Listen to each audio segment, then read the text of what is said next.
Hey guys, in this video, I'm going to walk you through the steps on how to add an account profile to your Google TV streamer so that people can choose which account that they want to use on the device to get a better catered experience. So what we want to do is go to the upper left-hand corner and hover over your little profile icon circle up here. You can see it says add an account. We're going to go down and click select on that. And then from this page, what we can do is go over to where it says add account and click select on that. And whether you want to add an adult account or a kid account, you can do so in this area. I'm going to be adding a separate adult account here, so I'm going to click select on where it says add an account. And you're going to have a couple of different options to do this, whether you want to scan the QR code that shows up on your screen, or you can sign in on the TV instead. For this example, I'm going to sign in right here on the TV, so I'm going to click the down arrow and then click select on sign in on TV.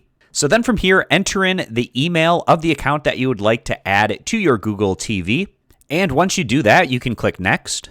Then from here, you're going to enter in the password that is associated with your account and again, click next. And if you have two-factor verification set up on your account, you'll need to do that. So for me, it says check your phone. Google sent a notification to my phone. I need to tap yes on the notification to verify that it's me. And then I can check over the terms of service. And if everything looks good, I can click select on accept.